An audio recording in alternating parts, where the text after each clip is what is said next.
Ms. McCaskill, Speaker Hazard said this: the people who want to see this thing blow up are ABC News and a lot of Democratic operatives, people funded by George Soros, who's given millions and millions of dollars to Democratic causes. Have any Democratic operatives been involved in spreading this information? Tim, as a former prosecutor, I had to handle dozens and dozens of heartbreaking cases where children had been sexually abused, where predators had been doing their work. I know this, that when a 50-year-old man is asking a teenage boy on the internet for his picture, the response needs to be something other than, "I better go tell the chairman of the Republican campaign committee." Clearly, what has happened here is an arrogance of power. It is about holding on to power instead of doing the right thing. And Washington is not working. This shouldn't be about power. This should be about protecting kids and calling the authorities, calling the ethics committee. They didn't even tell the Democrat on the Page committee. This was about a cover-up. I think it's wrong. I think it is a great example of how out of touch Washington is and how they've got their priorities all wrong. Should the Speaker resign? Yes. Should the investigation be reported before the election? Yes. Let me turn to Iraq and the war on terror. This was President Bush on Monday. Let's watch. There's a difference of opinion in Washington. If you listen closely to some of the leaders of the Democrat Party, it sounds like they think the best way to protect the American people is wait until we're attacked again. Senator Talent, do you agree with the President that some Democrats believe the best way to protect the American people is to wait until we're attacked again?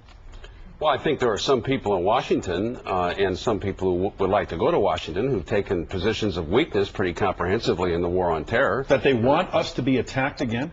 Oh, no, I don't think. And first, I don't speculate on people's motives in general, but I do talk about their record and their positions. And the state auditor's got positions in the war on terror that are comprehensively positions of weakness. She opposes a terrorist surveillance policy that goes back to the Carter administration. She supported the Hamdan decision, which put a stop, at least temporarily, to our interrogation of captured terrorists abroad. And we had CIA agents buying liability insurance policy because they were afraid of being sued. She supports the release of classified information by the New York Times. She said, well, it's okay because the terrorists knew about it anyway. Well, I mean, you can't do that with classified information. And she supports an artificial withdrawal date from Iraq, which is like sending notice to the terrorists that we're going to quit. I mean, the weakness is something we cannot show in dealing with the terrorists. It invites attack. It encourages them to be even more relentless in coming after us. You're saying she's weak on terrorists? I'm saying her positions are positions of weakness comprehensively in the war on terror, yeah. You know, playing politics with this issue is not making us safer.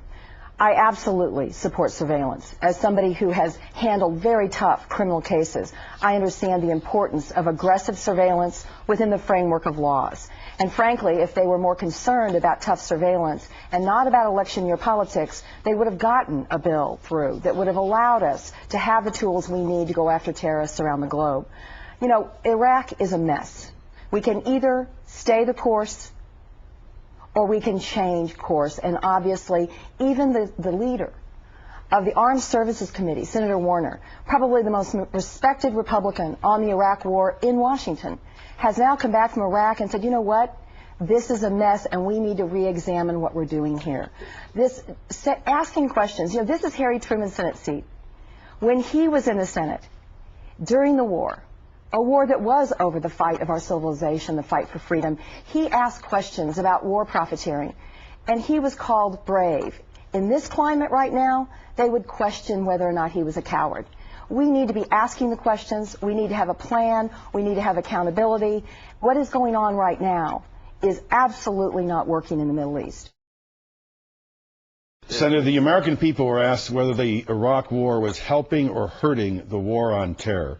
And by 48% to 32%, the American people said it's hurting the war on terror.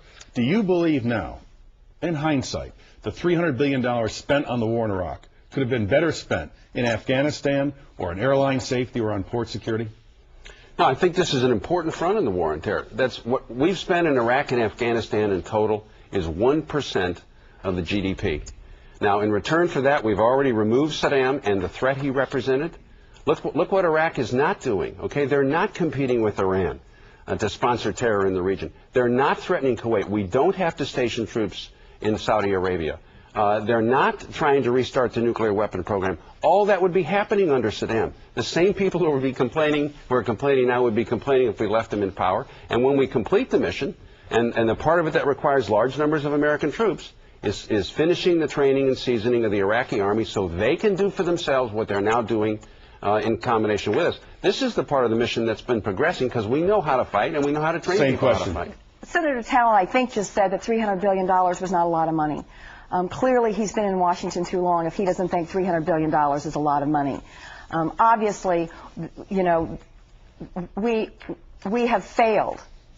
And, you know, General Eisenhower had a plan. We have spent more time in Iraq in Thanksgiving. We completed World War II. If we're there until Thanksgiving, which clearly we're going to be, to compare those two wars, one war had a plan. Both of them had brave troops that we support. Both of them, our military was doing a wonderful, magnificent job. But to say that General Eisenhower couldn't have worked under a timetable. General Eisenhower had a plan, and Senator Truman was asking questions. Unlike now, where this administration is not being held accountable for its mistakes, no one is asking the questions, no one is holding them accountable.